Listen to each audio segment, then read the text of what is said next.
Mon mur est un monde en miniature où vit un peuple de paix dans lequel nul n'a le droit d'être seul. Bonjour à la famille, bonjour une fois de plus.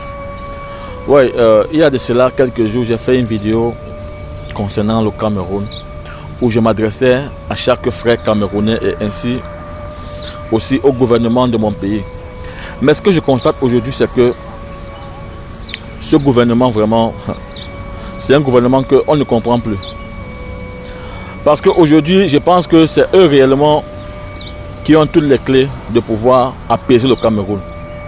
Mais avec tout ce qui se trame là-bas aujourd'hui, on constate très bien que nous sommes au Cameroun. C'est le seul pays au monde entier où on fait les élections.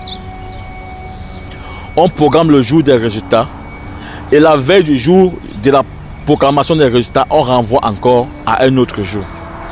Mais pourquoi est-ce que ces personnes qui disent avoir gagné par voie légale sont encore ces mêmes personnes qui sont en train de militariser toutes les régions du Cameroun, en train de prendre des précautions pour pouvoir empêcher la population de revendiquer ce qui leur revient de droit. Mais vous ne comprenez pas directement que ce pouvoir, c'est réellement qu'ils n'ont pas gagné, mais ils veulent uniquement par la force de l'armée qui est au service du peuple et non au service des individus.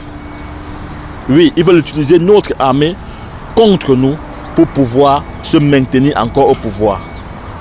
Frères, comme on le dit si bien, l'armée camerounaise que je félicite parce que ce qu'il faut dire c'est que ces valeureux guerriers, je vais les appeler ainsi, travaillent jour et nuit pour protéger nos frontières.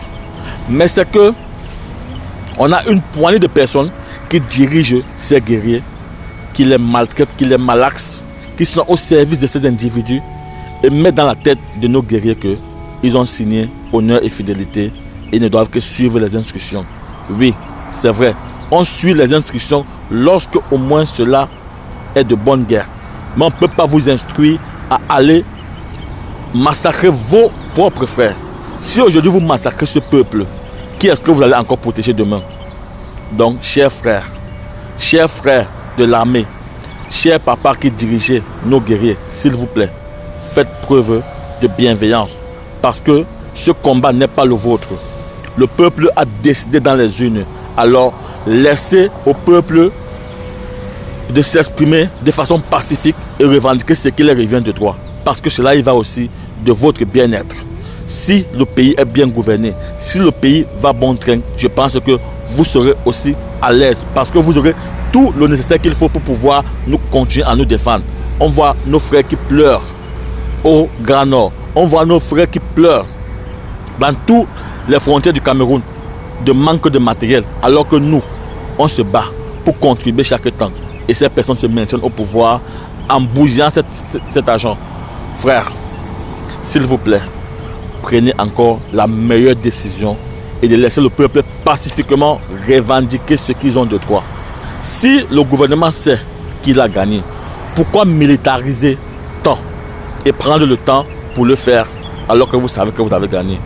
Ça veut dire simplement que le gouvernement en place n'a pas gagné et veut utiliser l'armée pour pouvoir se maintenir au pouvoir et créer un chaos au Cameroun.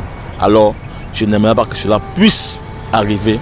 Je prie tous ceux qui sont dans l'armée du Cameroun de pouvoir être aujourd'hui des hommes en tenue avertis et de refuser de s'associer à cette barbarie. Et que le Cameroun n'entre pas dans une histoire sombre. Merci à vous et bonne journée à tous.